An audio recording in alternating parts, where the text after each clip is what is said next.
Hey there, kids. Welcome to the Child of Mecha live stream. I am your host, Tim Harkins, the one and only Child of Mecha. We are back. It is a new week. We had a great weekend. Had a wonderful weekend with Renee. Had a wonderful weekend going to see Amber's last high school production. They put on Legally Blonde, and it was awesome. Super happy about that. A little cold in here, so I'm a little bundled up right now. But yeah, we're back. So welcome. Yeah, man, it was a really good weekend. Super happy about that and everything. You know, but the bad thing about having a great weekend is kind of the day after, you know. So Renee went home last night, and the day after it always sucks because, like, you know, I miss her. You know, I'm gonna be marrying this woman, you know, hopefully very soon in the future, and you know, I just want to, you know, be with her and everything like that. So yeah, her going home, it sucks. It sucks, but you know, that's the situation that it is right now. That will pass. We'll get there soon enough. So. Yeah, just, you know, a little down in the dumps today, but no worries. We're back. We're streaming, so happy about that. Yeah, so we're going to continue on the Shiki here. Almost have the Rizel snapped. That thing's taken forever. I didn't do much snapping this weekend, so probably the reason why it's taken so damn long.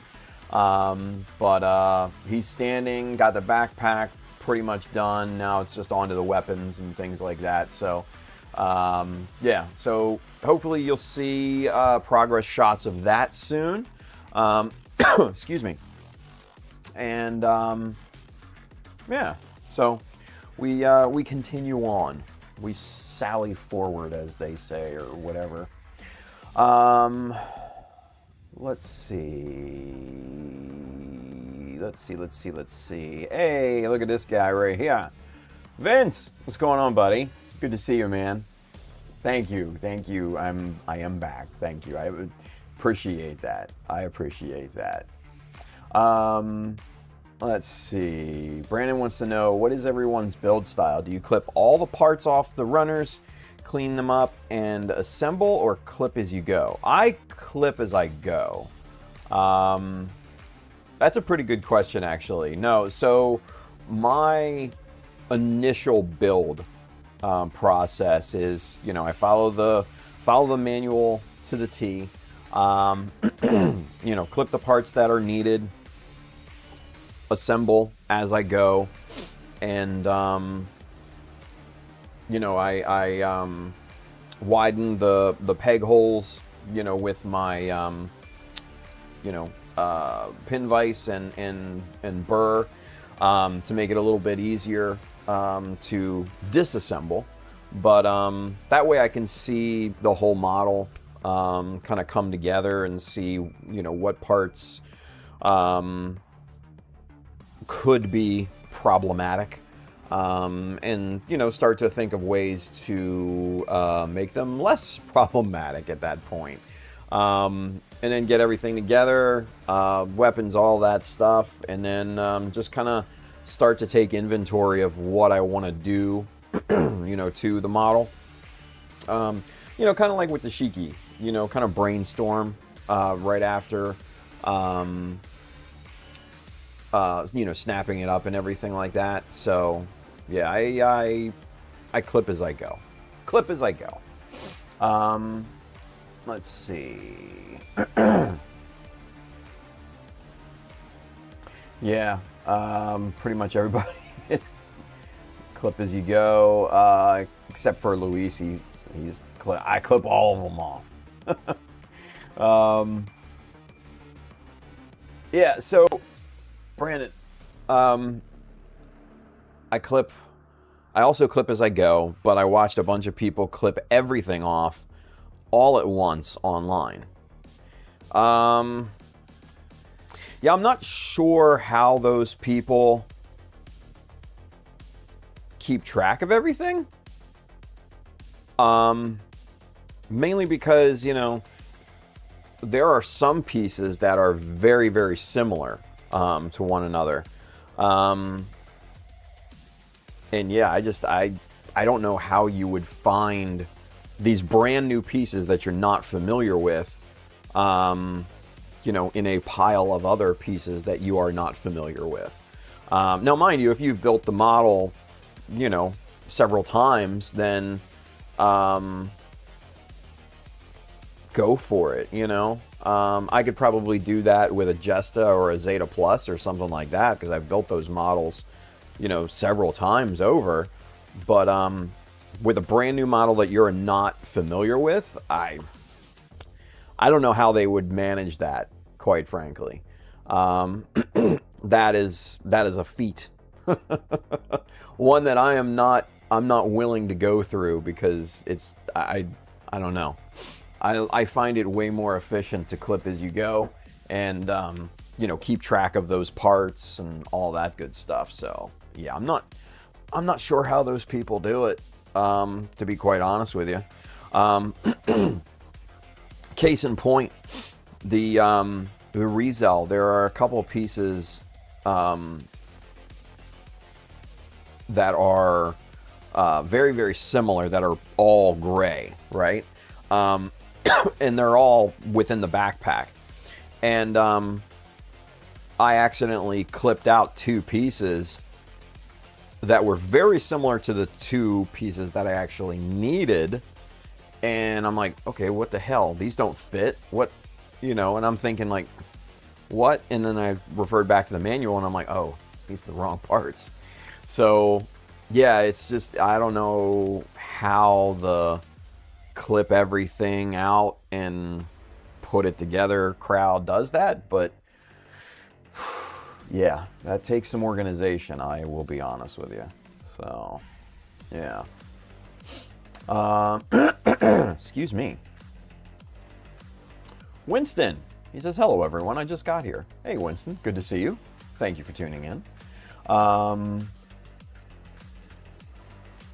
Yeah, scuffles, yeah, exactly. If it's the, multiple times, second time, whatever, and you're familiar with the kit kind of intimately, like, the parts, where they go, and can recognize them, have at it. Yeah, clip everything out, pop it together, bada boom, bada bing, it's done, So, yeah. Ultraman Dinah Louise says, I'm not gonna lie, I sometimes lose track of a part or two. That's funny. He says, I guess I should have said that I do clip off all the parts when I'm used to the model. But then again, I build 144 scale, not 100. So obviously, yeah, so less models. Yeah, so. Apex Nerd says, I think Zach can do it, I believe. Yeah, I mean, Zach, he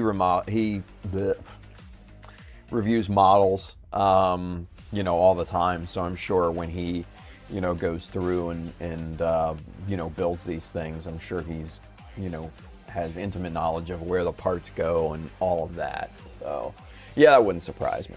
Wouldn't surprise me. Michael Dawson, he says, found my spare parts container. It wasn't where I thought it was. Nice. Hey, there's Gumpa Luke. What's going on, Luke? He says, I'll snap it up, then start on each section for detailing while leaving each other section I'm not working on assembled. Yeah, I gotcha. So yeah, that's kind of how I work too. I bounce back and forth between assemblies and stuff like that.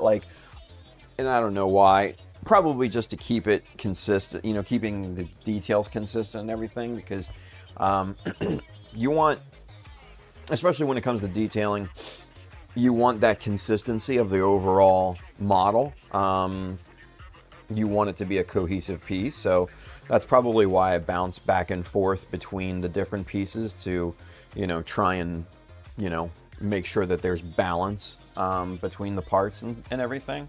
But yeah, I'll work on, for instance, on the Shiki, I'll work on the head usually first and kind of get that silhouette, that kind of feeling and that look, nailed down. And then, as you saw, we worked on the backpack, and then we worked on the shield a little bit, and yada, yada, yada. So, yeah, I'm kind of the same way. I work on assemblies, but I do bounce back and forth. So, yeah. Excuse me. Easy 8, boy! What's going on, man? He says, this guy getting me through a Monday at work. Dude, right? Yeah, it is very, very Monday today. It is very, very Monday today. Yeah, I was mentioning earlier, my fiance Renee, she was in for the weekend, and she went home last night, and it's just like, So, a little down today, but like, yeah, it's Monday, so it is what it is. So, anywho, you guys, so good weekend. Amber did outstanding. Her crew, her makeup crew did great with all the makeup and everything. So super proud of her. After the performance and everything, all the parents and everything gather in the lobby, and all of the cast comes out in their costume, and all the crew comes out to meet and greet, the parents and loved ones, friends, and all that. And Amber comes out, and it's me, Renee, my mom, and my aunt. We're all kind of waiting around, and she comes out, and we give her hugs and all that, tell her how proud we are of her. I gave her a card. My mom and my aunt gave her little presents and things like that. She's gotten enough flowers, so I didn't get her flowers. She's got like 3 bouquets of flowers this weekend, so excuse me, I didn't want to bombard the kid with another bouquet of flowers that's just going to die. So I got her a little something, put it in the card and everything, and she's just like, all right, you guys wait here, I'm going to go get my friends. And by her friends she means like her team of makeup artists and some other friends and everything. And she comes back with this cavalcade of friends, and we're all like meeting and greeting all of her friends and stuff. And they're all like, we love Amber, we don't want to see her go, and all that. And it's just like, oh man, like, break my heart in two. So, but yeah, I broke down. Yeah, I was crying a bit. I was just so proud of her. It was the last performance I'll ever see, that she's involved in high school and everything. And, I don't know if she's getting involved in theater in college or anything like that. So that's kind of a wait and see. But, yeah, so kind of an end of an era, bittersweet, obviously. So, but, yeah, good weekend. Good weekend. So, all right, you guys, let's get to work, shall we? All right, let's go camera 2. Here we are.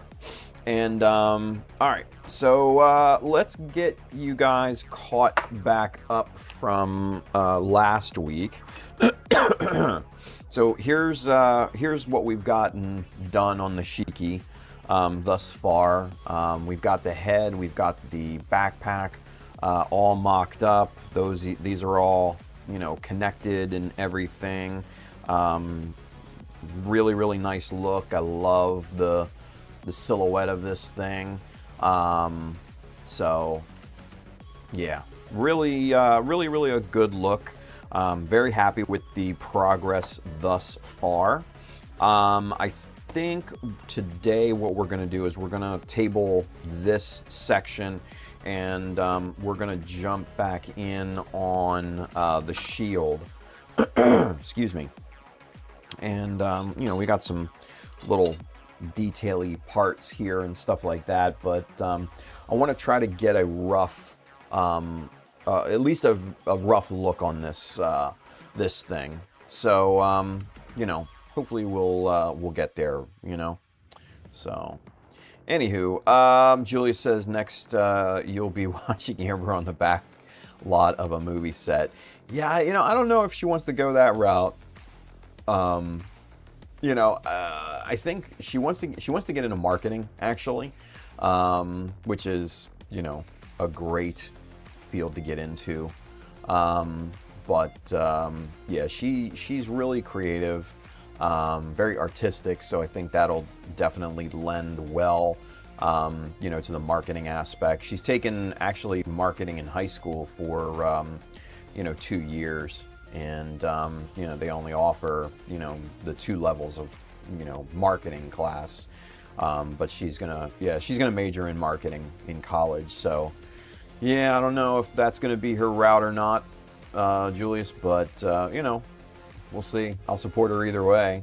So it would be cool to, see her on a movie set. I'm not gonna lie, but yeah, I'm not sure what the future holds at this point. So, but we'll see. We will see. Anyway, all right.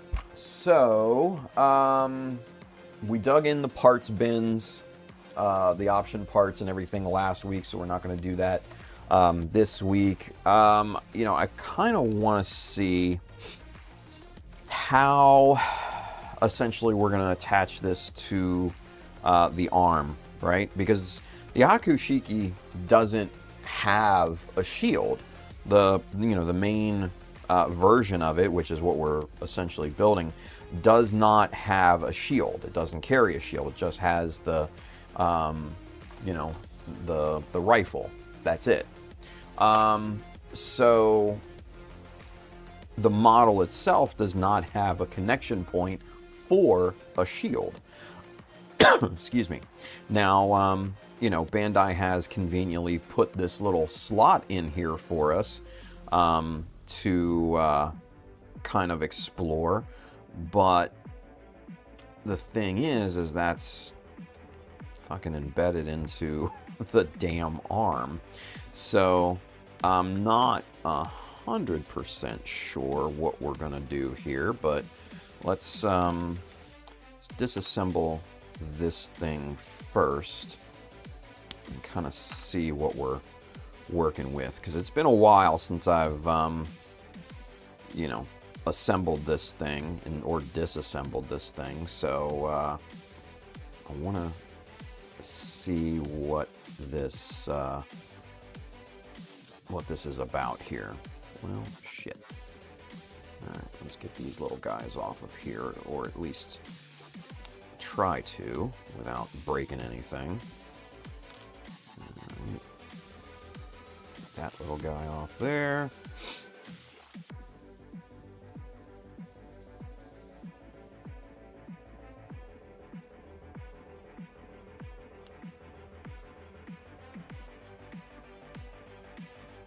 Come on.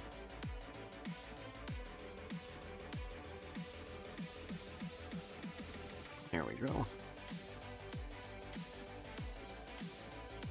All right. So now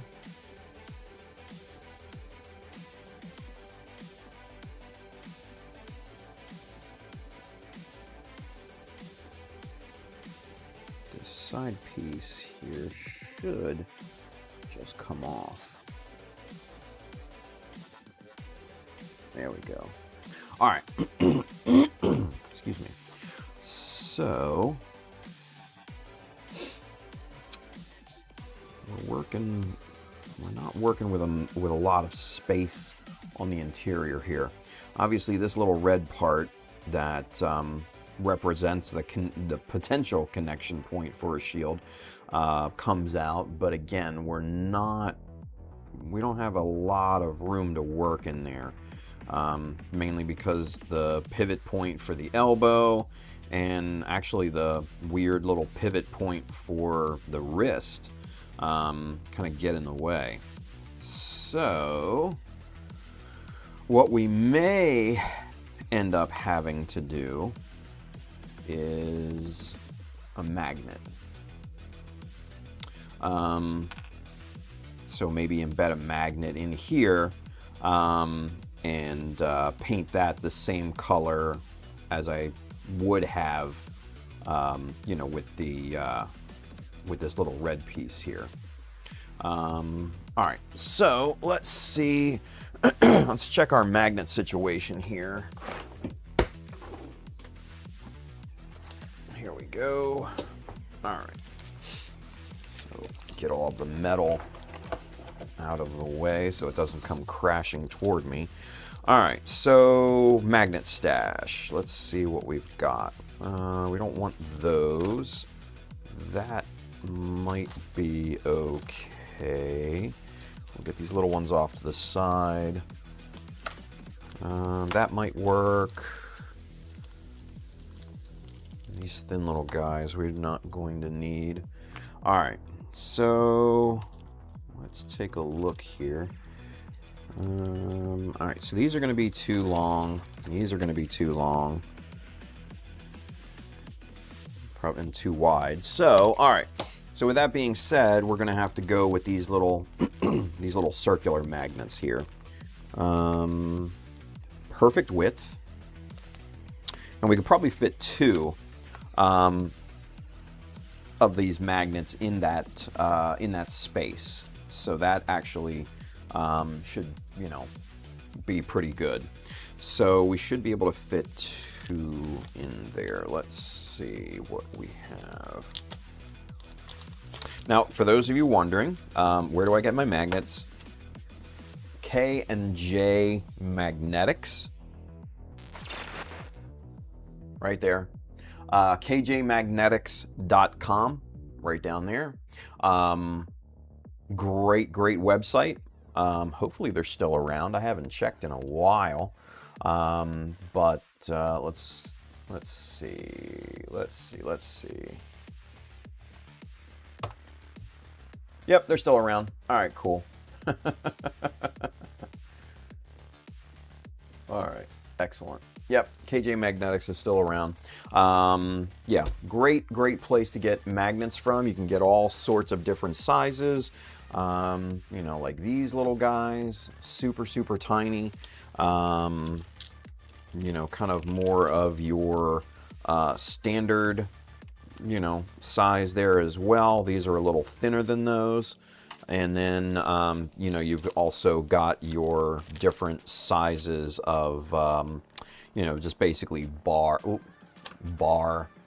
style magnets and things like that. So, yeah, really good place to get magnets from. Highly recommend it.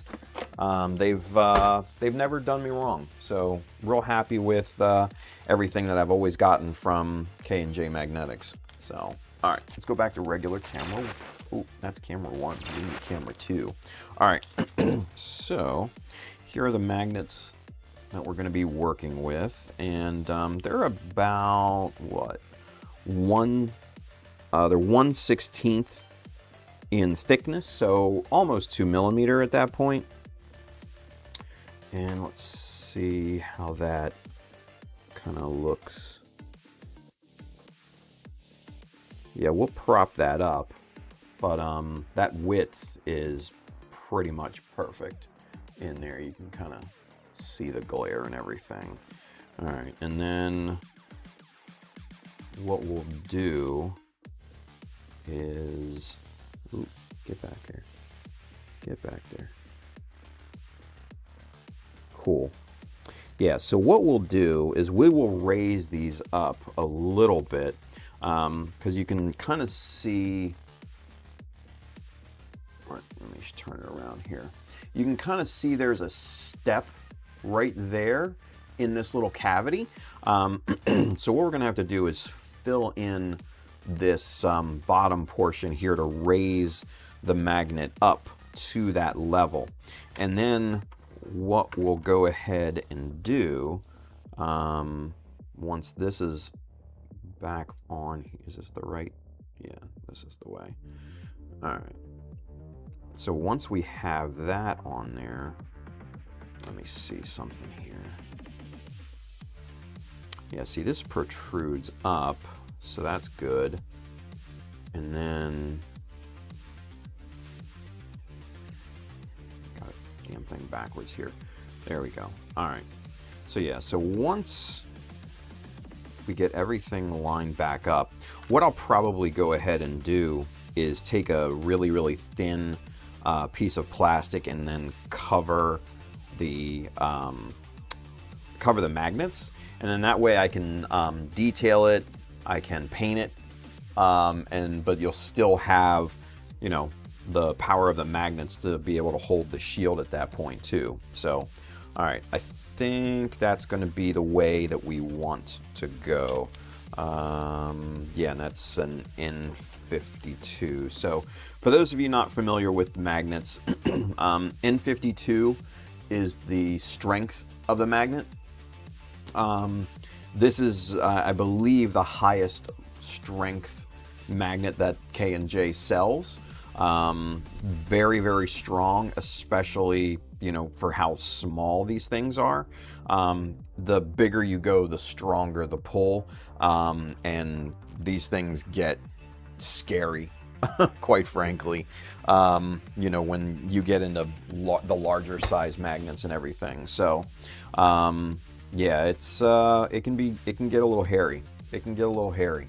All right. So, with that being said, what we need to do is get this arm back together temporarily, and then we're going to start to kind of mock up how we want this connection point to go and kind of locate the connection point, you know, on the shield so it sits, you know, kind of where we want it to on the arm and everything too. So let's get the arm back together so we don't lose any of these pieces, especially these small little red bits and stuff. I have that upside down, I do. Okay.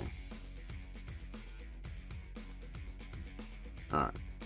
So especially these little guys, I'm overly worried about losing. So we want to get those back into position, just like that. Oh,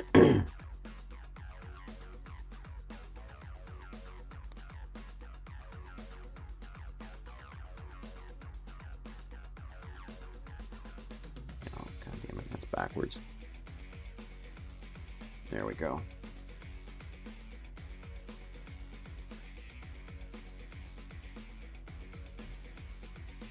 Oh, shit.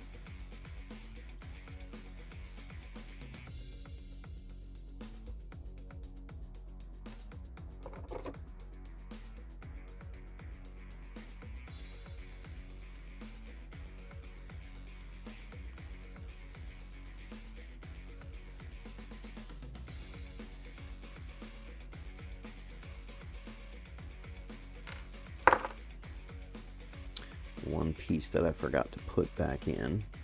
There we go.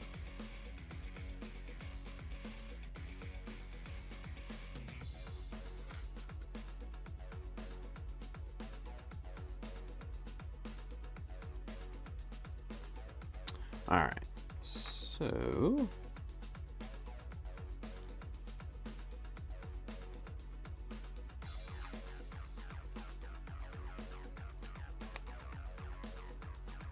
hand.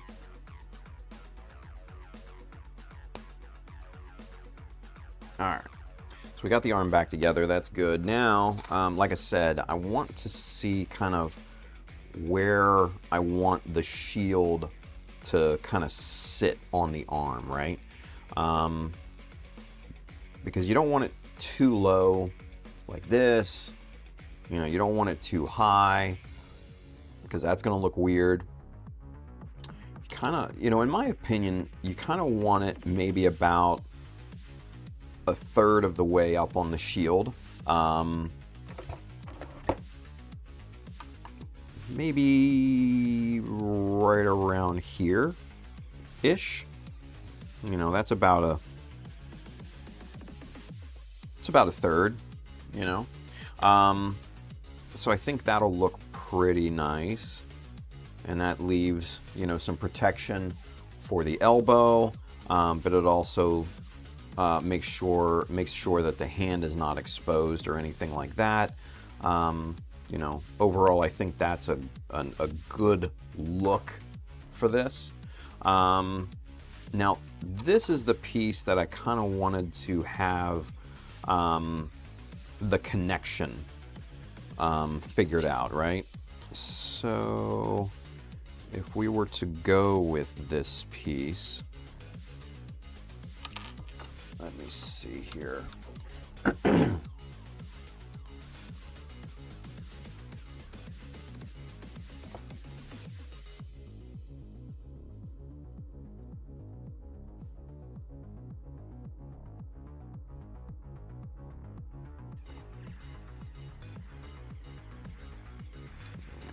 Kind of strike the line all the way across to kind of see where we're at with this thing.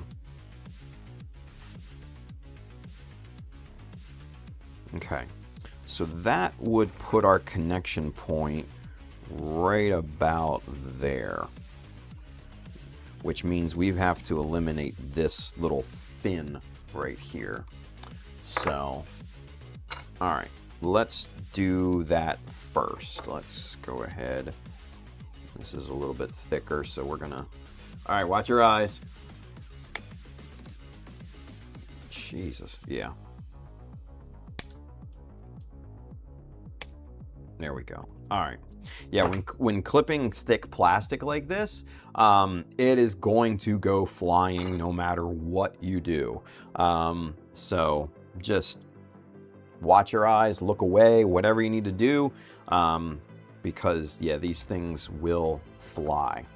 All right, so now we're gonna go back in here with the 1, 2, 3s and just kind of trim this down as much as possible, just to try and minimize our knife work here. So now what we'll do is come back through.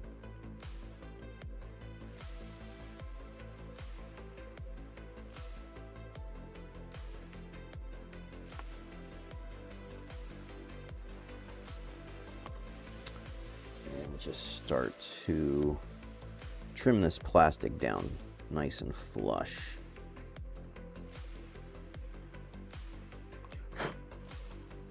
Think of it as a big nub.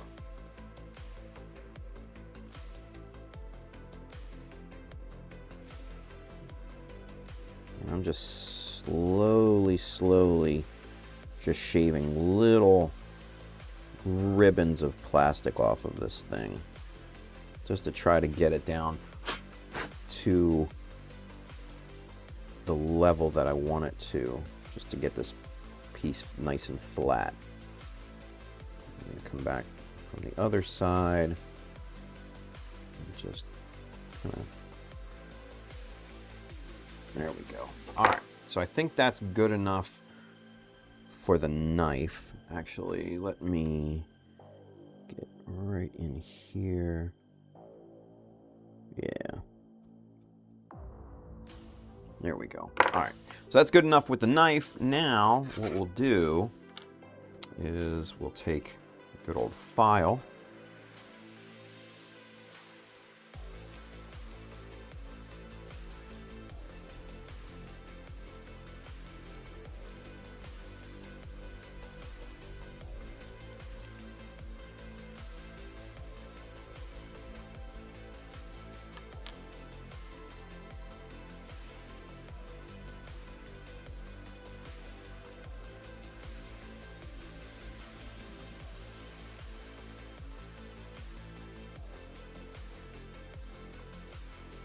Alright, very good. Very, very good.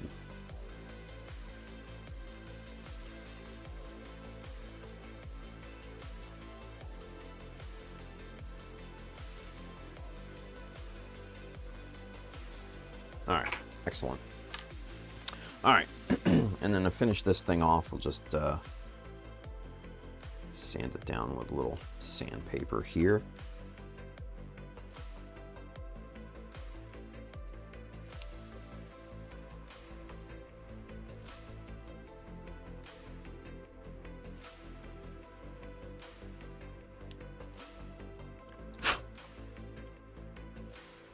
Very nice. Very, very nice. All right, perfect. So that is now nice and flat. We don't have that little fin there anymore. Let's get caught up here real quick. Let's see here. Mr. El Pepe, he says hello. Hello. Jonathan. We have a question.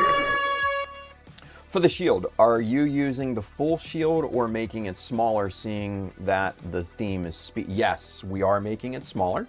That will be the full shield. Yeah. Shiki, wouldn't we want a smaller shield to be lighter and for arrow reasons? Absolutely 100%. Yes. Yes, Jonathan. Like I said, this is going to be the full size of the shield. We're not using the top part like the Mark II has and everything. So yeah, so this is it. And like I said, I think right there on the arm is going to look pretty damn good. So, but yeah, that's going to be the full size of it. And yeah. That's it. That's it. So yeah, great question. Great question.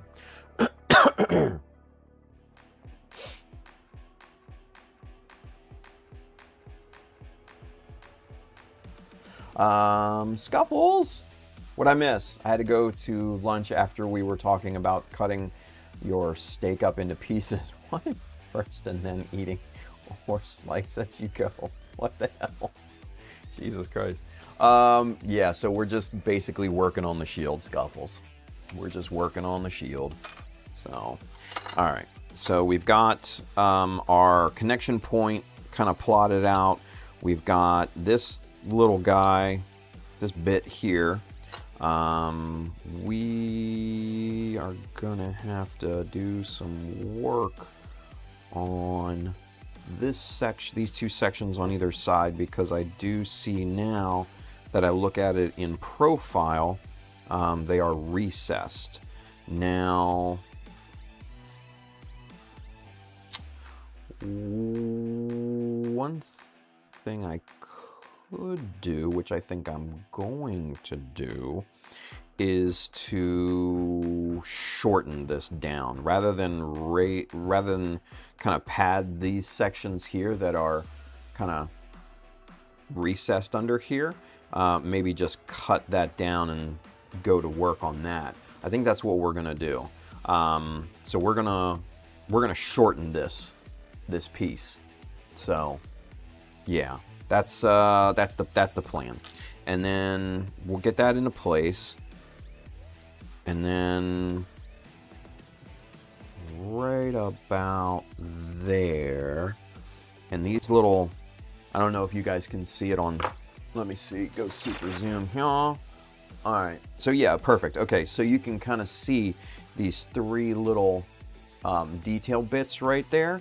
What I'll go ahead and do is line up the connection point with that middle little detail there, and so that will basically be kind of where the magnets will live, right in here, and that'll connect.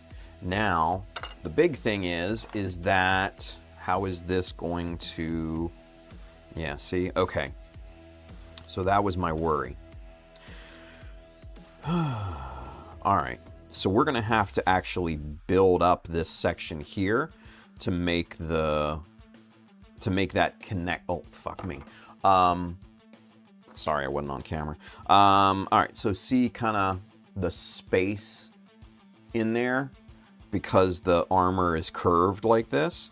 We're gonna have to build up in here to match the curvature of this armor piece. And so basically the magnets will live above this in that buildup there, and we'll get them connected, and that will magnetize on there. And yeah, that's, I think, going to be really quite nice. What I also might do is maybe build an assembly a thing that kind of wraps around the arm a little bit to kind of give it that look of it's gripping the forearm a bit. You know, I kind of like that idea. So, all right, well, we'll see. We'll see. Let's kind of get things mocked up first, and then we'll kind of dig into that. All right. So first things first, let's reduce the height of this thing. All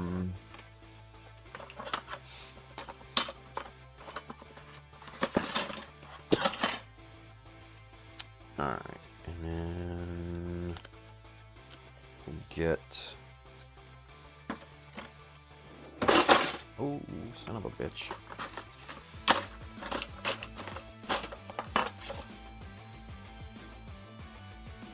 Damn. Okay, that's good enough. All right, so this here is a file plate. Make sure it's cleaned off and everything. So basically, this is just a piece of sheet steel, and then they have, you know, carved a file, you know, teeth and everything like similar to this, but into this flat, you know, piece of steel. This is by, I think it's by, God, who's this damn thing by? I forget. Anyway, Machinima? Something like that. I don't know. But anyway, it's great for this type of process because we're just basically going to run this thing over the surface here.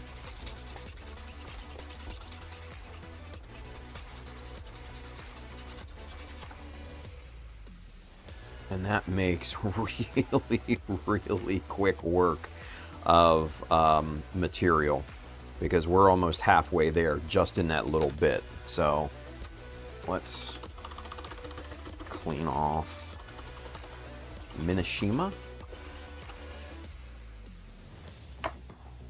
Minishima, thank you. Thank you, Luis. Minishima, yeah.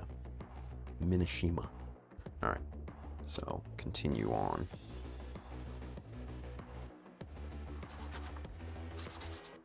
Hold on to it.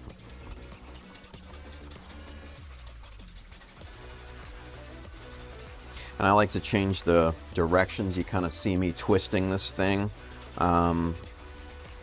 just to try and keep it as even as possible.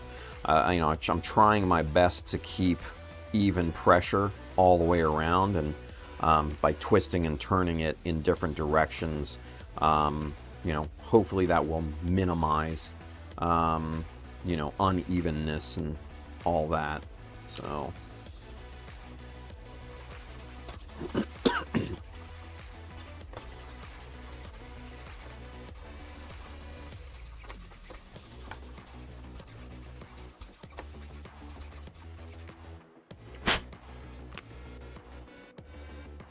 right, we are almost there.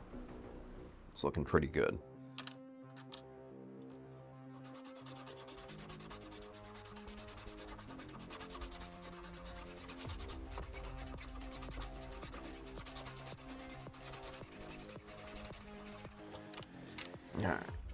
And, you know, like with any file, you really do have to kind of clean it as you go.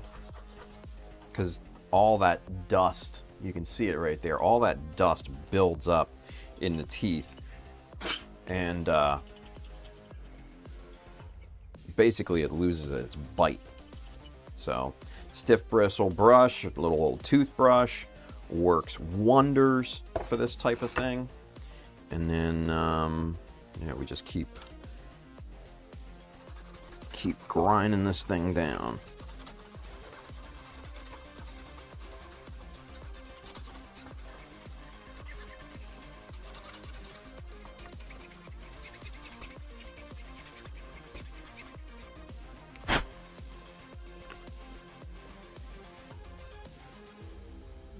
right, we are getting really, really close. Really close. Okay, so what I'm going to do next is pull out my sanding block. This has 180 grit, excuse me, on it. And we're going to go to town on this one here. Not as much real estate on this. All right, and okay, so I want you to see this. So this is what happens sometimes. All right, so you can see here, you can see where the sanding is done because you see this little white outline of material that kind of gets, you know, flanged off there. And you can kind of see the parts that's been sanded and filed down have a lighter hue. But this section right here is still dark. That means that we're leaning toward this side of the piece, right?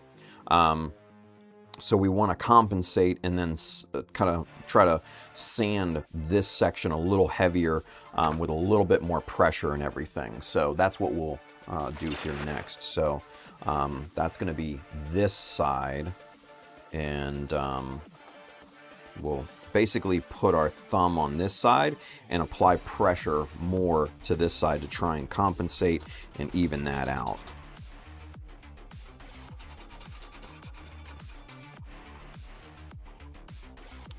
Just a little bit, little dab will do you.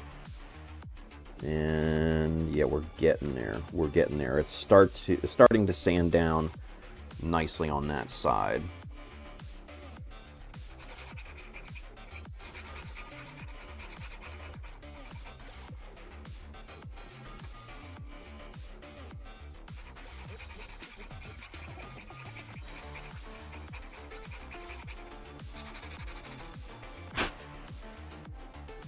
All right, there we go. That looks pretty good and even. All right, so to be sure, let's take some measurements. All right, so on this back half here, we're looking at about 508 millimeters. And over here, oh yeah, super close, 506. So that is well within tolerance. But what we're gonna do is we're just going to give this a nice little file here.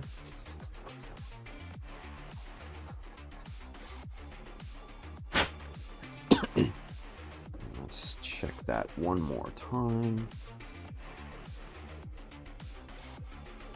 502.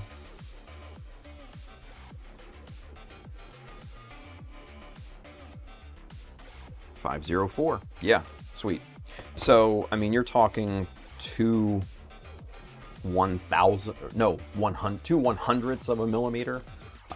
So yeah, I'm I'm perfectly satisfied with that. So that now is nice and flat, ready to live on here. And now we don't have those weird gaps under these little sections here that we have to deal with or anything like that. So that's good. All right. So, and we're going to position that right about there. So that's essentially where that thing is going to live. That's where it's going to be located on the back of the shield. So, yeah. Excuse me. Okay. So, good stuff there so far. The next portion is this piece here that I pulled out of one of the other, Bandai things. So we kind of wanted it to go something like that, right? Have this assembly down down the front part here. Now, what I think I'm gonna do, now that I'm looking at this, I think I may go ahead and clip off this front part here. Just not, you know, it's more of an internal piece. Whoa, that went flying. More of an internal piece, I think, with the build of whatever option part this came from. So yeah, we're gonna take this off.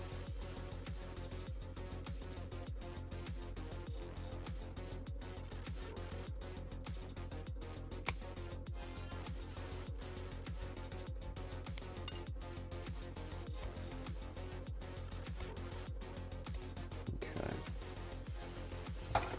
Good there. All right, let's trim this down.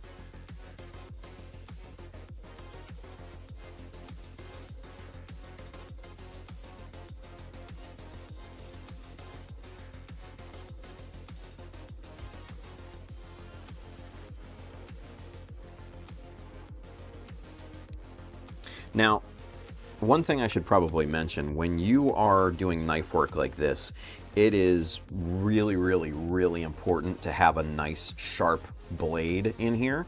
A dull blade will not cut through this plastic properly, and slips will happen, and a dull blade always hurts way more than a nice sharp blade. You know, obviously try to avoid it if at all possible, but you know, through every modeler's career, you're gonna get bit at some point. And it's not gonna be very fun either. So, you know, make sure you're positioning your fingers out of the way of the blade. And, you know, like I said, just make sure you have a nice sharp blade when doing, you know, kind of knife work like this, because that is very, very important. Very important. And the other thing is, make sure that you are holding, like, you can probably see the pressure I'm putting, you know, on this piece while I'm holding this. Like, I basically have a vice grip on this thing right now, and it's not going anywhere.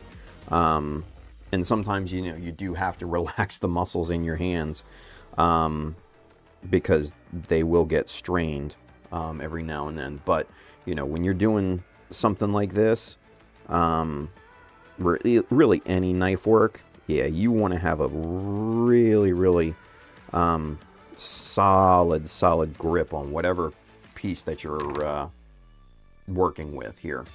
All right.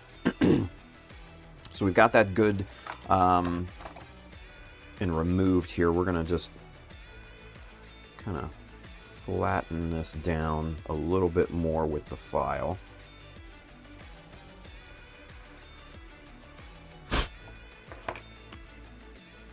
Perfect. That looks real nice.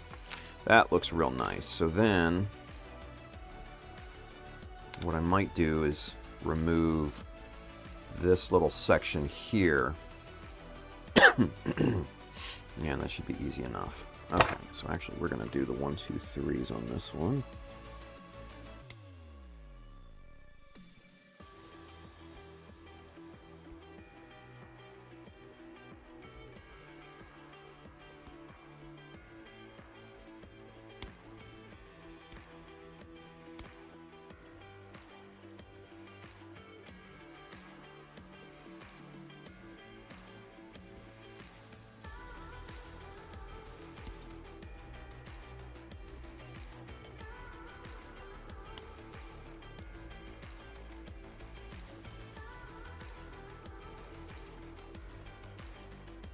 Okay, good deal. All right, so now, again, we're going to clear this leftover plastic away here.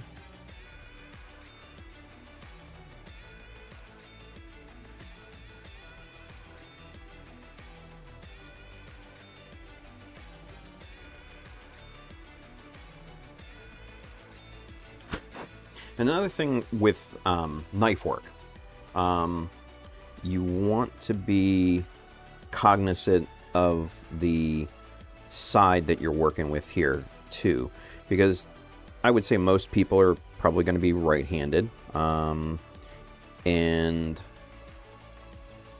if I'm cutting on the right-hand side, it's always going to be easier than cutting on the left-hand side here, because now I have to flip it over and come at this at a weird angle, right? So this is something to always think about. And that's another thing, like if you're, clearing nubs on a snap or something like that, that's something that, you want to keep in mind as well. Just be careful of the digits, be mindful of where everything is, be mindful of the direction of your knife, and if you feel that it's unsafe, then it really is. So don't do it. All right. And that right there is good enough. We'll get caught up in the chat here in a moment. I know there were a few questions, but let's get this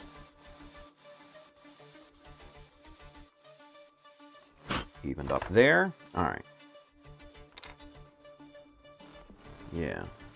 See, now that's nice and kind of married up here. I like the look of this because you have that. Why is it? Oh, okay.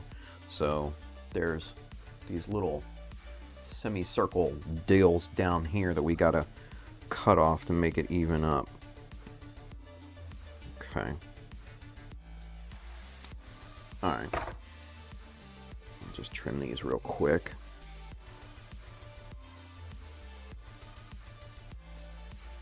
You know what? And while I'm doing this, I should also mention about, going back to the knife work, is that the edge here, these thin parts, this, in my opinion, is the easiest spot for your knife to slip. Because depending on the density of the plastic, and Bandai's plastic does vary in terms of density, the knife may slip, or something like that. So just be really careful is, all I'm saying. We need to cut down this peg hole here because that was taller than the piece. Trim that down just a little bit more. Also trim this guy down just to get that, make sure he's out of the way. So that should fit nice and flush. It does. All right. So now, kind of what we've got going here is... okay, so I might move that up just a hair, just so this can fit. All right. So now that we've got that, you can kind of see what I'm going for here.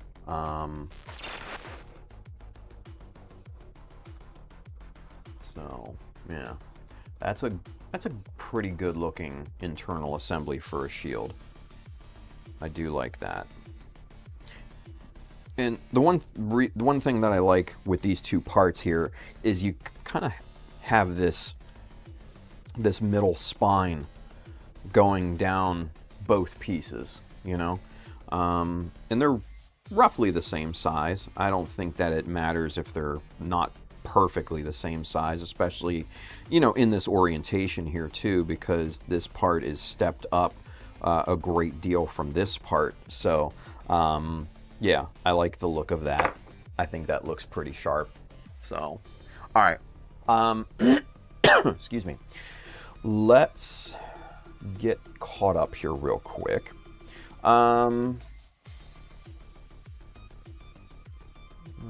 Let's see.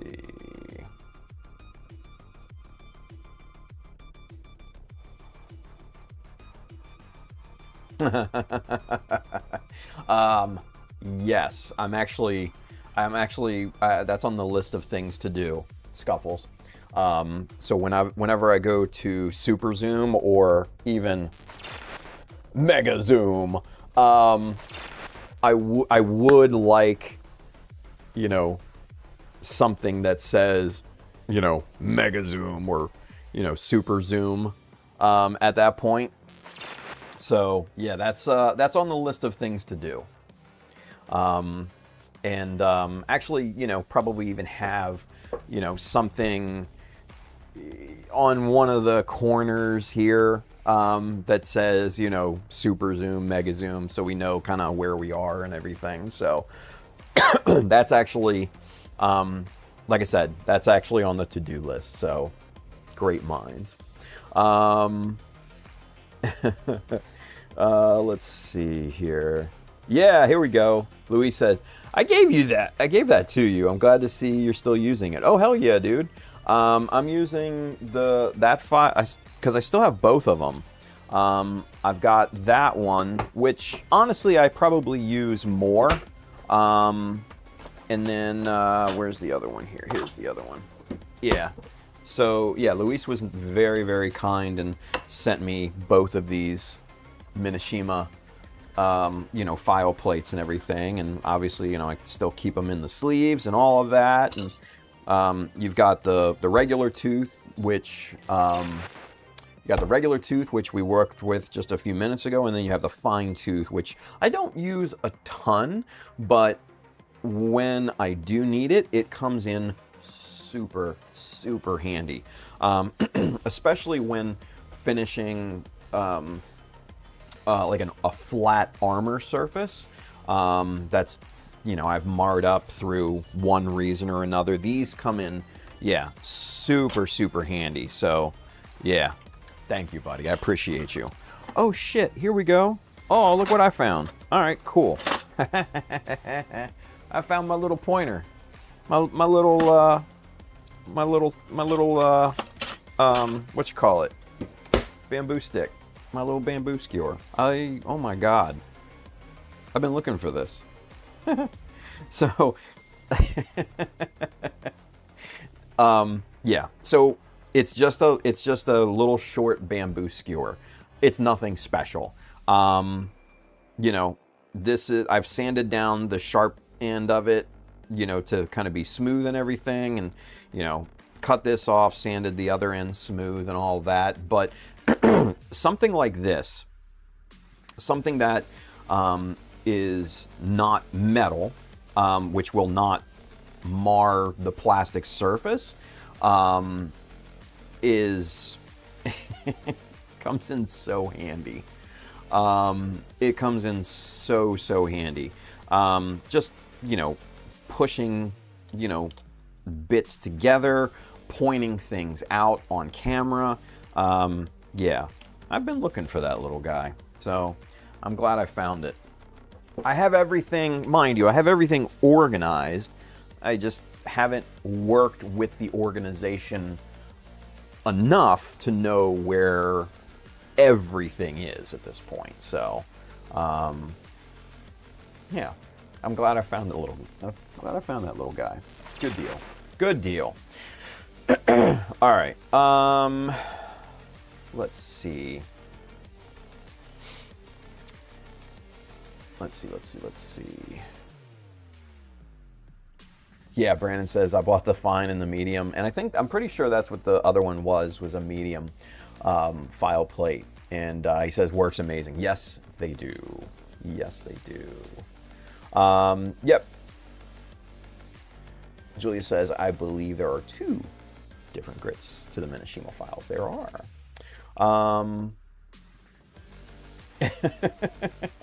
My version of this file plate is glue, sandpaper, and an old IKEA desk I can't seem to get rid of. Dude, right? I know that feeling. Keep at it with the sandpaper. You'll be rid of it eventually. Oh, hell yeah. Jonathan Gizmo, he says, Tim isn't in California because OSHA would be, where's your face mask for the sanding dust, sir? Yeah. Good old OSHA. Michael Dawson He wants to know any thoughts on how to kit bash a Jagan beam rifle to look more Alex-ish in design.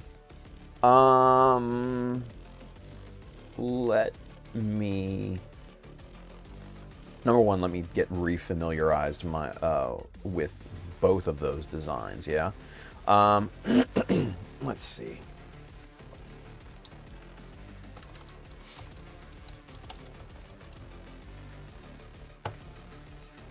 There's the Jagan. And then,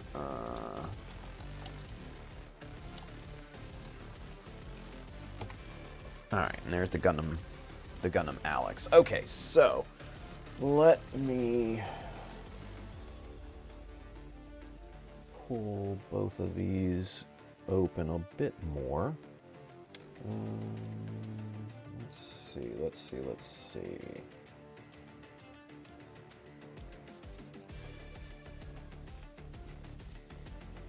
Okay, so,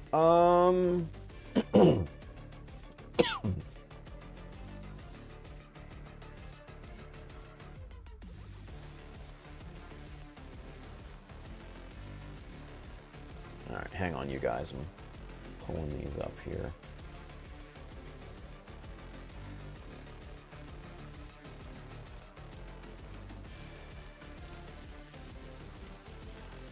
Alright, just looking at these side by side here. Okay, so...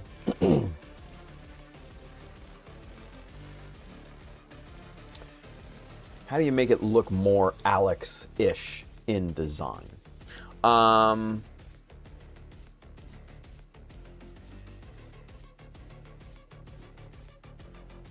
Number one thing that I would say, Mike, is the buttstock on the Alex rifle is way longer and way beefier than what's on the Jagan rifle. That right there, I think, is going to be priority one.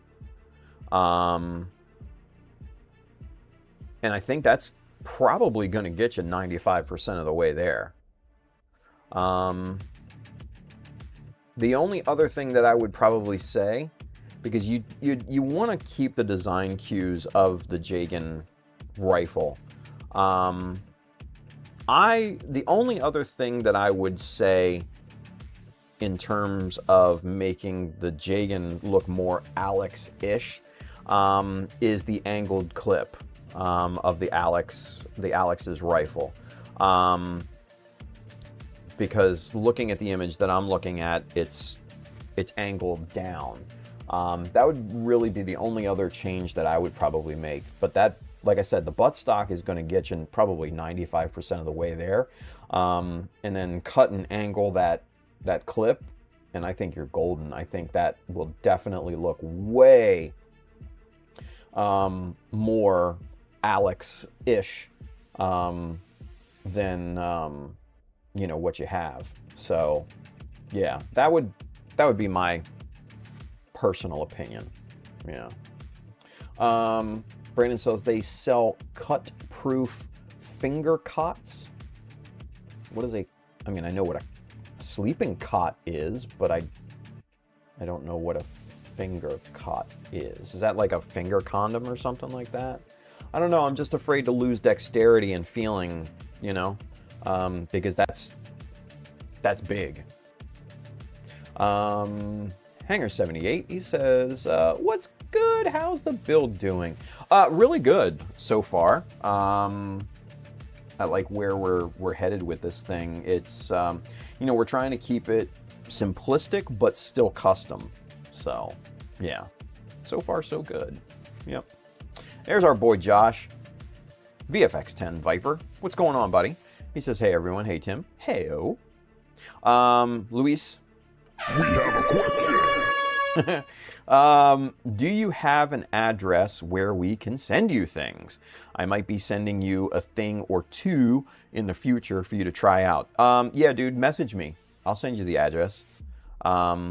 I don't have a P.O. box anymore, because obviously after the move I didn't need it, and we're in a different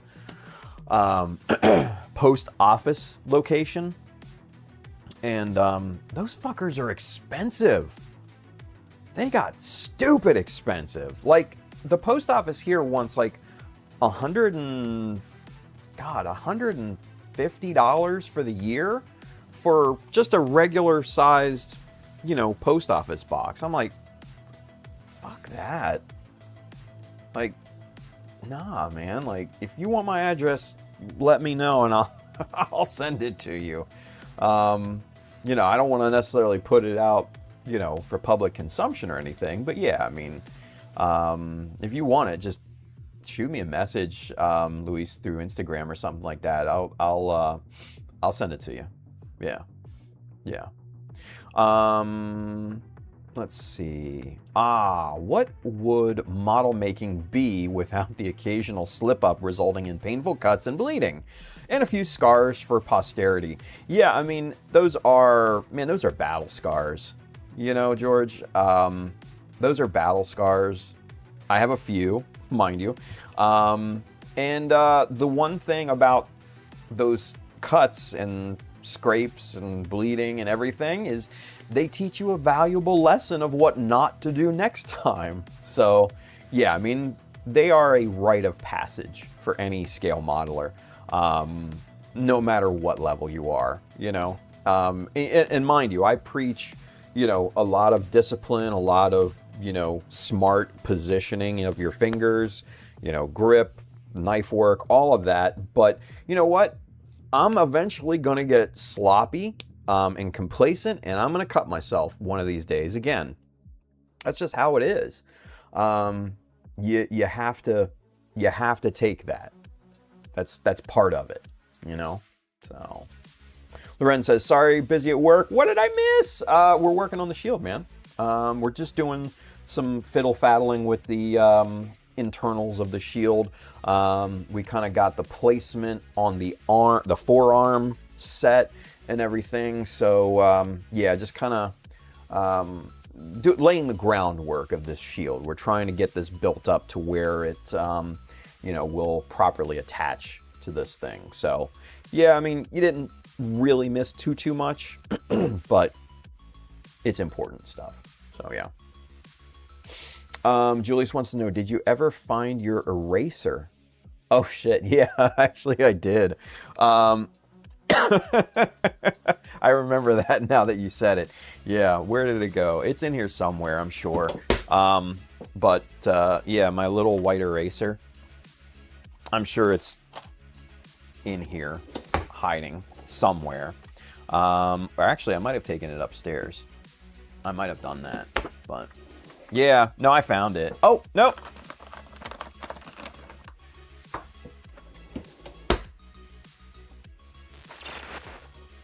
There she is. The good old Statler. Yeah. Good old white eraser. Yep, we found it. And I got it in my pen and pencil compartment in my top drawer here now, so it is organized. Yeah. So, all right. Michael says, great minds think alike. Wasn't sure if you had another idea or not. I think I know how I need to go about the buttstock. Bingo. See? Good stuff. Ultraman Dyna sounds good. George wants to know, do blood stains on styrene affect paint adhesion? I'm sure it probably does, but I always wash my parts with isopropyl alcohol before I paint, so it's never an issue. Anyway, all right, let's get back to it, yeah? What time is it? 1:23. Sweet. All right. Okay. So we've got this. Looks pretty good. The curvature, obviously, we have to deal with the curvature of the shield too, because this part now is curved. Excuse me. But since we have two parts here, that's not as big of an issue as if this was one flat part. So that's actually works in our favor.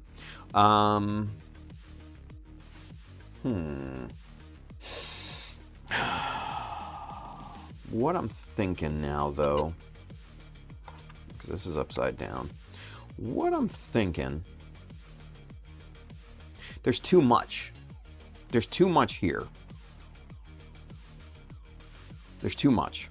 We need to lessen what we have here. Okay. Let's do this. Okay. So we're going to start with this piece first. What we're going to do is we're going to chop off, and you can see it better here. There's an angle here. I don't know for what. It, probably had something to do with the original option part. But what I want to do is cut it right along there, right, to eliminate that, and obviously shorten that down by about 3 millimeters. I think what we'll also do is cut this guy down a little bit too. I'm thinking maybe cut these guys off, and maybe 5 millimeters down here. So we're going to cut this down a pretty good amount, because I just don't feel that there's not enough empty space. There's not enough breathing room for all of this, And I'm only thinking aesthetically here, not practically. So that's part of this whole endeavor too. Sometimes you have to think practically, but sometimes you have to think strictly for aesthetics, and that's kind of what I'm doing here at this point. So, all right, let's cut these down. Let's get to work here. Okay, so let's see.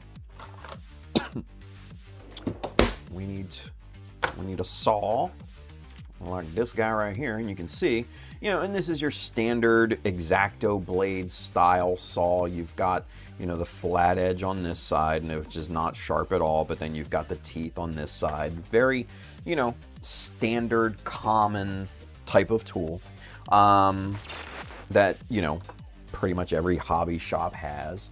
All right, so how are we going to get this squared up?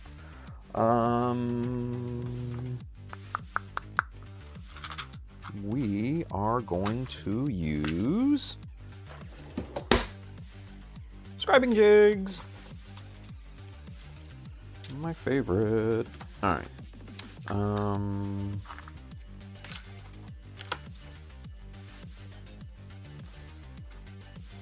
We're gonna need the biggest ones possible here. Here's 8. Ooh, here's both of them. Okay, cool. So, hang on a second, I'll explain what these are here, because these are not like your normal straight, straight line scribing jigs. Obviously, these, and they come in pairs too, right? So these are 8 millimeter, and these are the 45-degree scribe lines that, my friend Colin makes. The reason why I wanted both is because we need to come at this thing from both sides, right? And especially this one, because look at that. That's almost going to be the full length there. So that'll actually come in real handy. So what we can do is just use that, and now we have a nice straight line that we can put a little scribe line into, maybe a 0.2, and then that way the saw will ride in that groove, make a straight cut, and like I said, we're most of the way there for that. All right. Excuse me. So we'll put that guy away there, and then we have our 0.20 here. All right. So let's see what we're comfortable with here. I think, yeah, maybe right about there is good. And like I said, I'm not measuring. I'm just kind of going by sight here.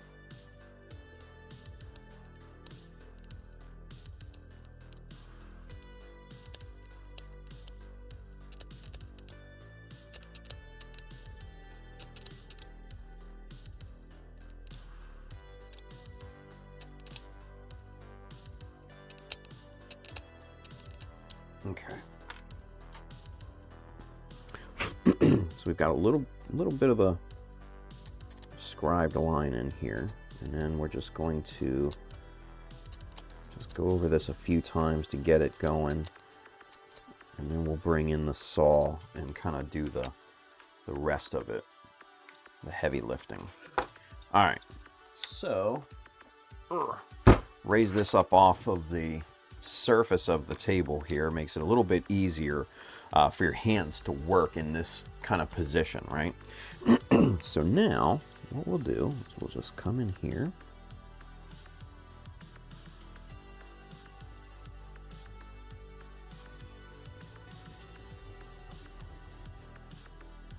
Just try to keep that as perpendicular to the piece as possible.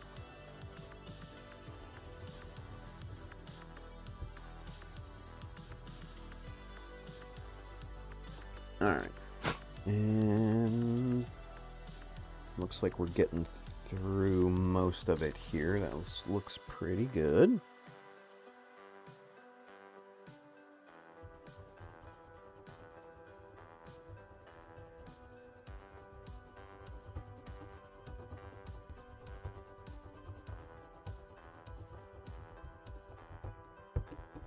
All right, I think we're through. Yep, we are through. All right, so now all we have to do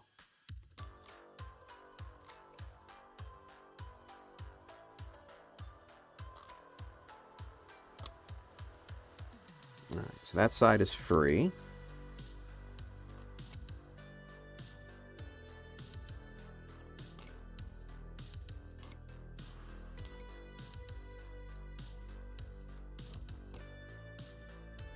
There we go. All right, so now, again, we take our file.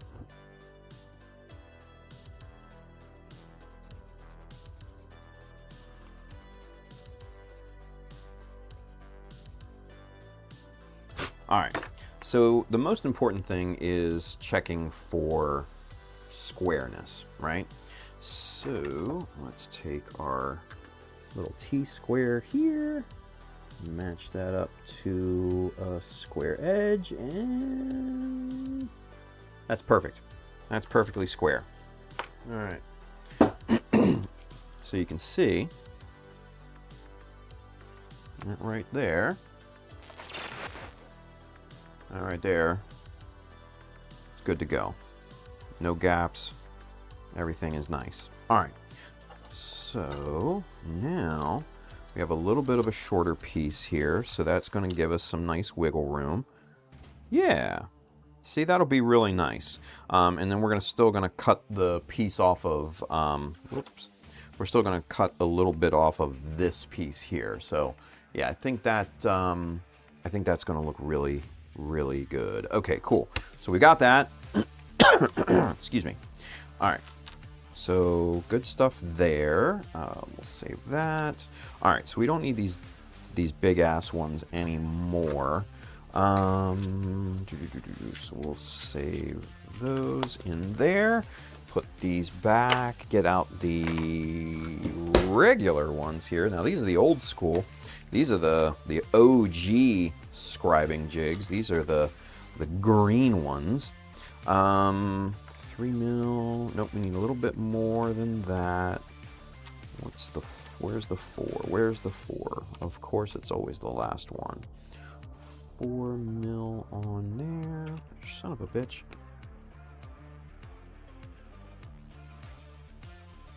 Yeah, that works. That works. Okay. So, this is going to... May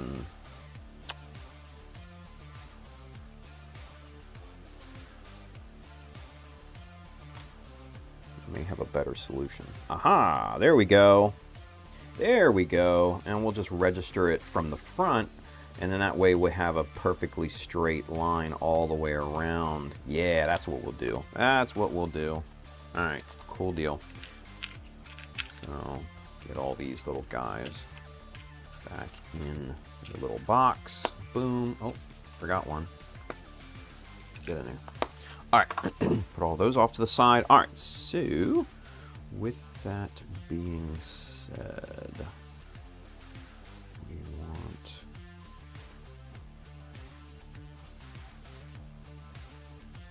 All right, this is going to be a little bit of more of a tricky procedure here, simply because there's a lot more surface, more complex surface here to deal with. But not a problem. We've tackled tougher things than this before.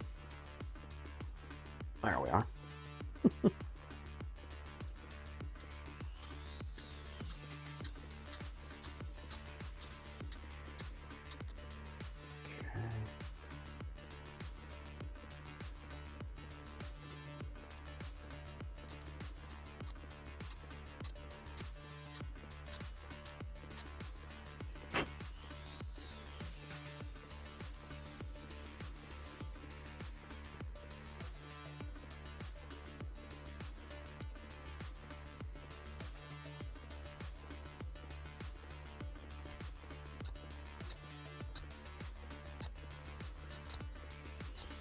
Nice. And then we'll get this. This is a little tricky holding this, but not a problem. We can do it.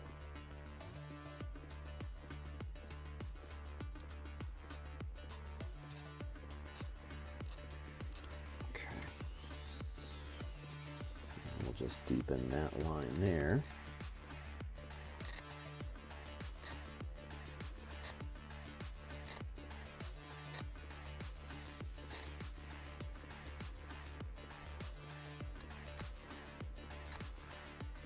Now, if you want really, really high precision in terms of, you know, cutting a piece like this, you could actually use your chisel and basically just cut right through the plastic.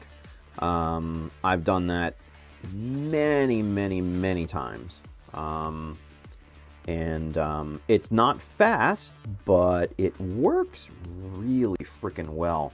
Like I said, if you need a precision cut on a part or something like that, you know, it works really well.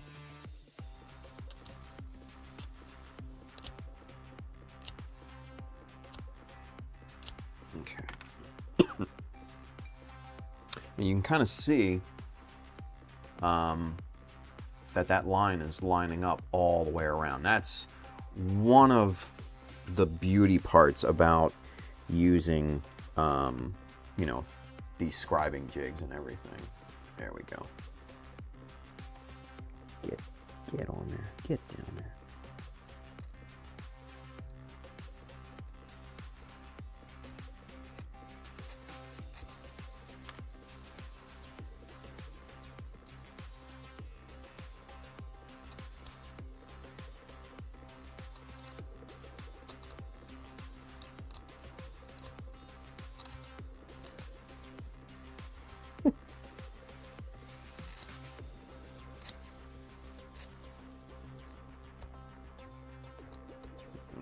Everything lines up really, really nicely. All right, I'm done with the pressure of trying to be on the camera with super zoom engaged. I can't do it. It's too tight of a shot. I need to change positions. All right. So.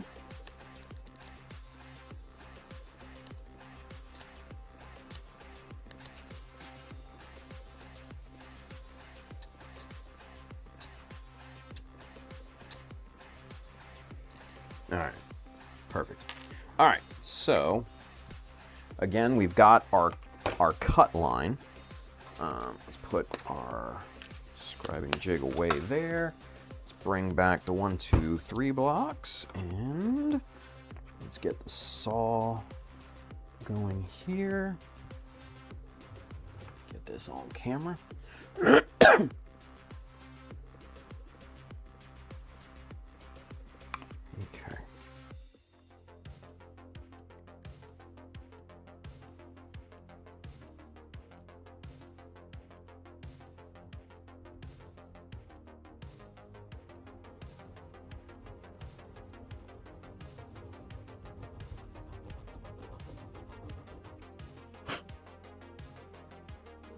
Okay, that's following the line.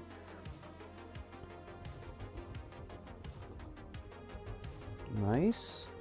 Yeah, and the good thing about scribing a line before you cut is because the saw is going to go to the path of least resistance, like most things. So what I find is that when you scribe this line, that's exactly what you're going to get in terms of the saw going through the material and everything. Yeah. Very nice. Very, very nice. Jolly good. Jolly good. All right. So we'll get those off to the side here. Throw that piece away. Right about there. Yeah. Yeah. Yeah. I do like that so much better. Yeah.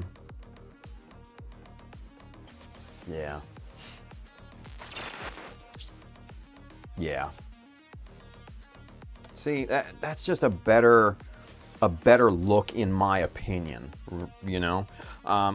Because like I said, it gives it a little breathing room both above, you know, and, you know, below here, especially down here, you know, where the hand is going to be. The hand can kind of flex a little bit and everything, and I just think this empty space will give a much more aesthetic look to it. So I dig that. We're gonna have to do some sort of transition here now because it's not as natural as it was before when the pieces had, you know, the added length to them, but that's not a big deal.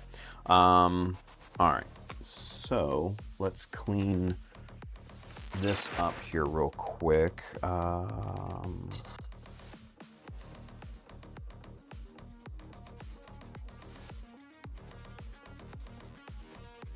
Just really flatten this down nice and good. There we are. Very nice. All right, so now the other thing that we have to keep in mind is the bit that we cut off had a little bit of a peg hole there that we cut off, right? So we've got a little bit of a remnant in here that we're going to need to remove. So we're just going to clip that guy out there. Just kind of even this up. And then what I figure I'll do is probably put a sheet of plastic over this and kind of fill that in, maybe make a little bit of a more elegant transition into that and kind of go from there. So, all right, let's get caught up real quick, yeah? Let's see. Michael Dawson got to head out to work later on. Later, Mike. Spider2K2, let Tim cook, guys. Thank you. Giovanni's with us. What's going on, guys? Lorenz, catch you later. Have a nice stream. Thank you, Lorenz. Appreciate you. Scuffle says, the key to precision is patience. Although there is something to be said about using the chopper, right? Exactly. Ultraman Dyne, I've stabbed my fingers scribing lines. Yeah, same. Luis wants to know, are those 1, 2, 3 blocks screwed together? No, they are not.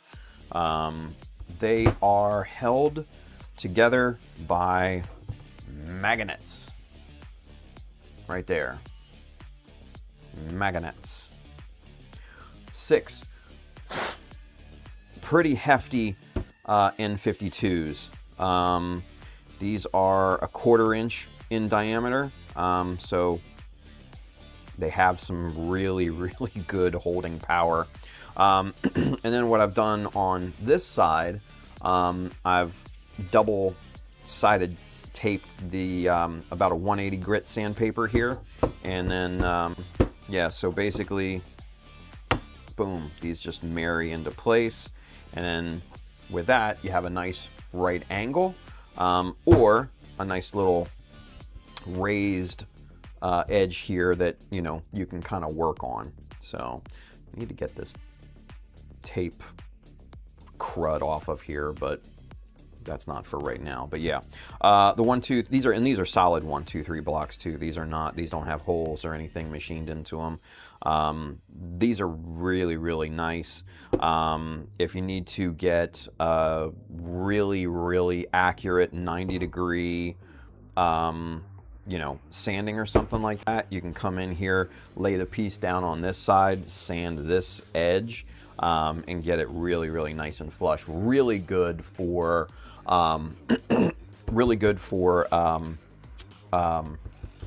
scratch building, and getting that square flat edge. Really useful. I used this a lot when I was scratch building the parts for the mega size that I showed you guys last week. So yeah, these are very valuable, very valuable, very useful. So yeah. Excuse me. Yep, magnets.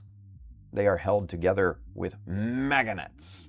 Yes, they are. All right, so let's get back to this.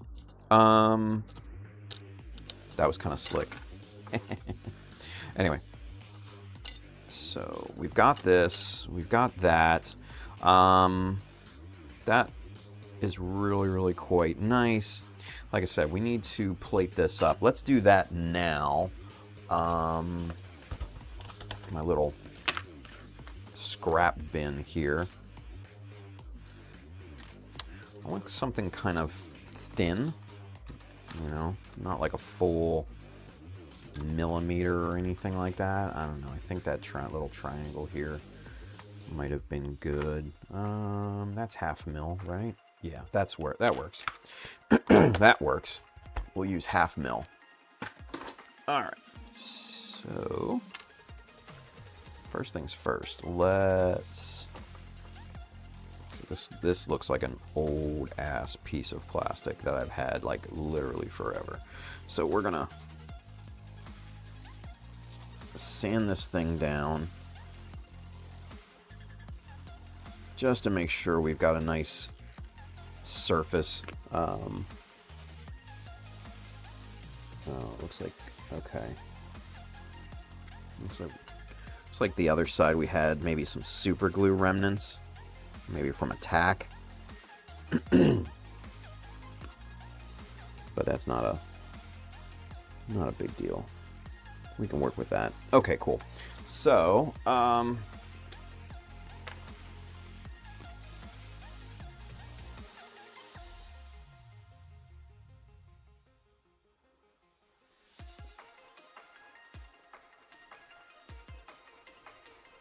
little super glue. And then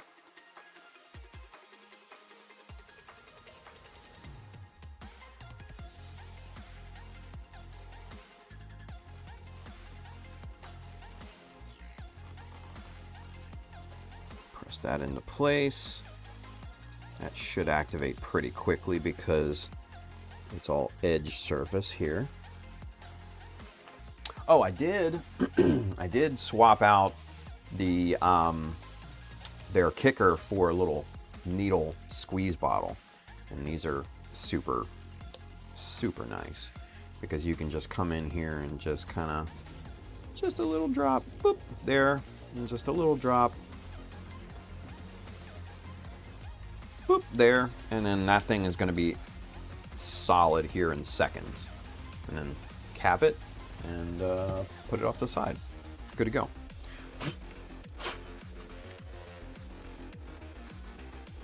Yeah, nice. Okay, so let's get this trimmed up.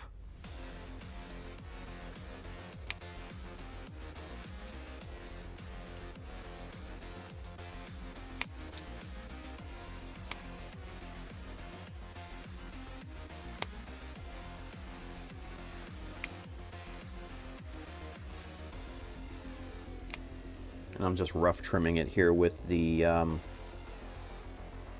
Zurons. We'll get this thing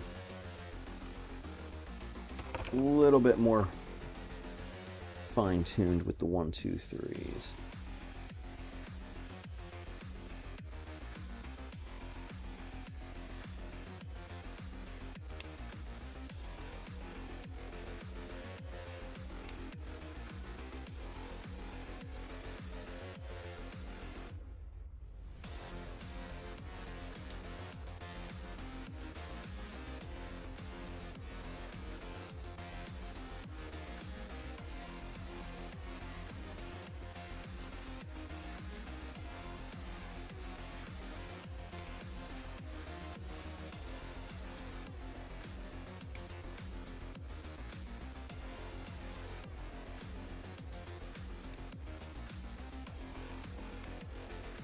Okay. All right, let's get the knife and trim this really nice and flush. And this should be pretty easy because this is very, very thin material.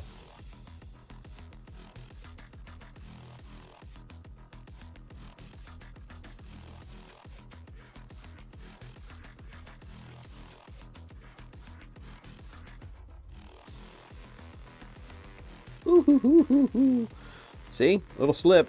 I didn't get myself, but little slip.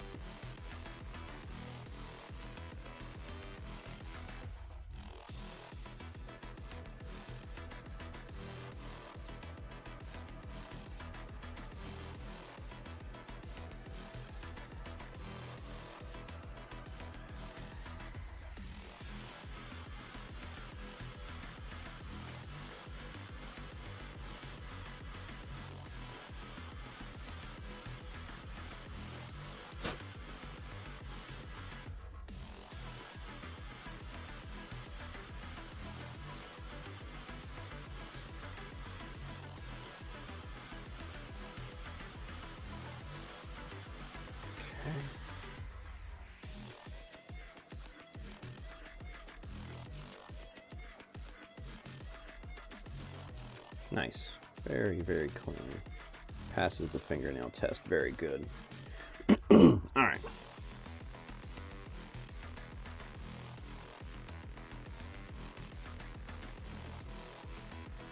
Good there.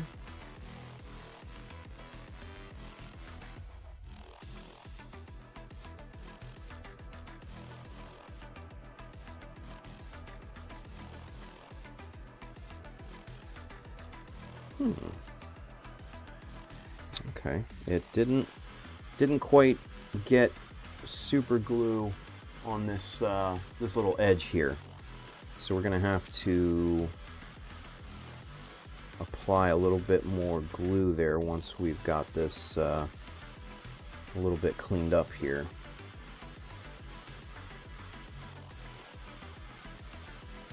Yeah, okay. Well, let's get that.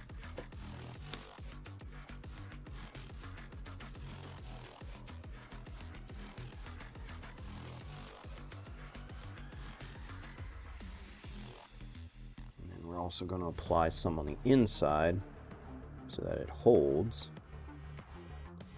Let me just do that kind of all the way around in there.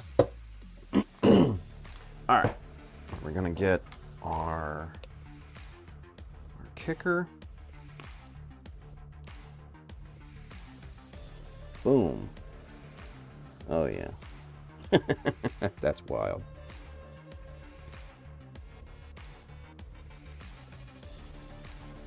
Boom. Yeah, you can just see it. It's impossible to, unfortunately, see on camera or show on camera because it's clear and it's very, very small, but you can literally see it crystallize, the super glue and everything. Once that activator hits it, like you can just see it just solidify, and it's, I don't know, it's kind of cool. Kind of cool. All right, let me get a paper towel real quick.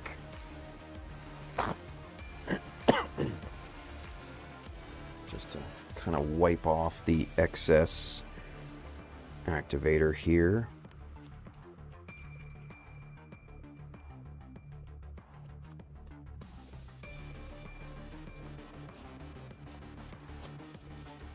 Okay.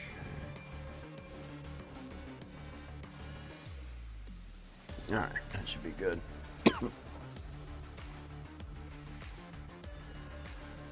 Yeah, that's good and filled. That'll be solid. All right, cool.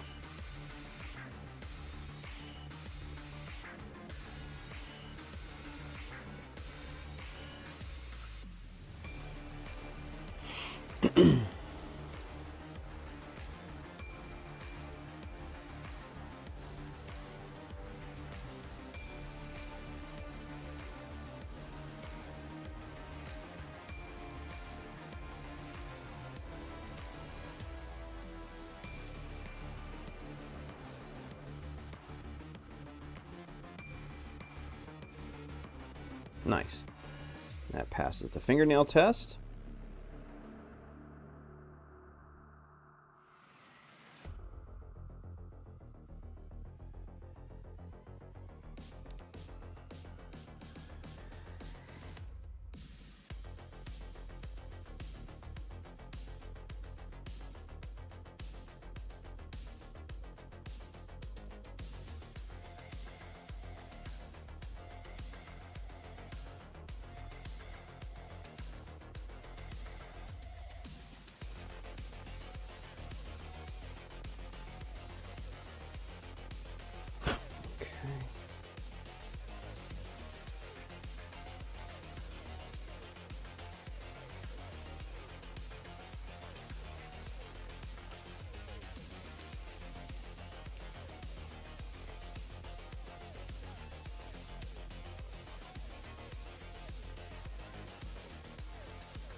All right. Good looking profile there. All right. So now what we need to do is we just need to trim this bottom bit here.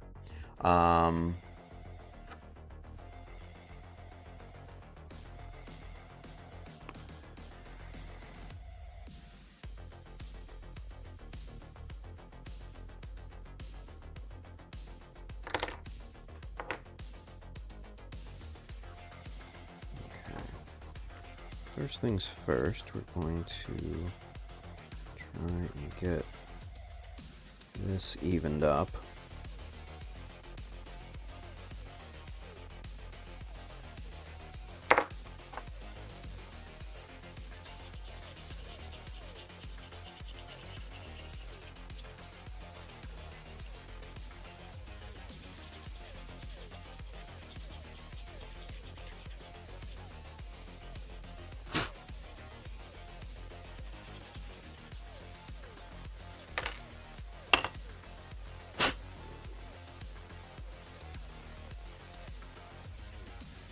Okay, so now that should sit nice and flush, and it does. Perfect. Yeah, very good. Very, very, very good. Okay, so now we've got kind of that going there. We've got that end closed up. Now, really, it's just kind of smoothing that transition into the other piece here, right? one thing that I'm looking at. I need to angle this just a bit to have it marry up to the other part because of the curvature in the shield here.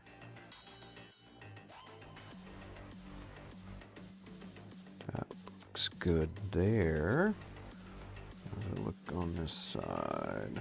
A little more fine tuning on this side.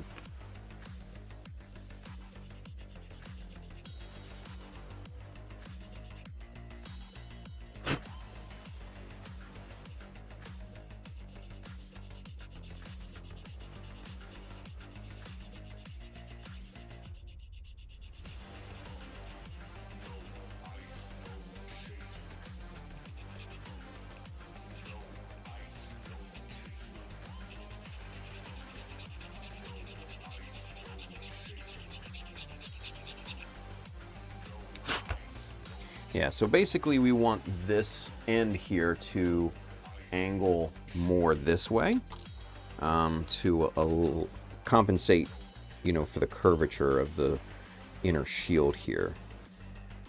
Yeah, that looks good. That looks pretty good. Okay.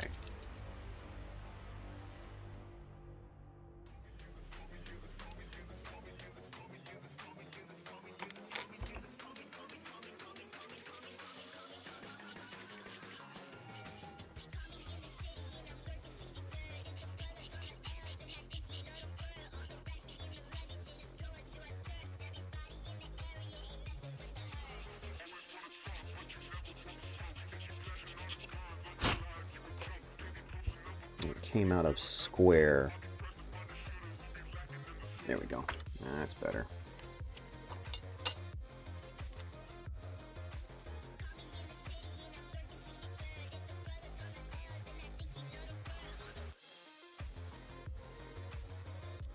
Yeah, good, good, good. Okay, cool.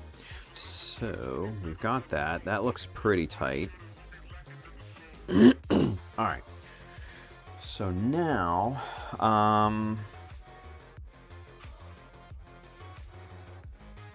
now we have to think about transitioning and smoothing, you know, smoothing that out between these two pieces.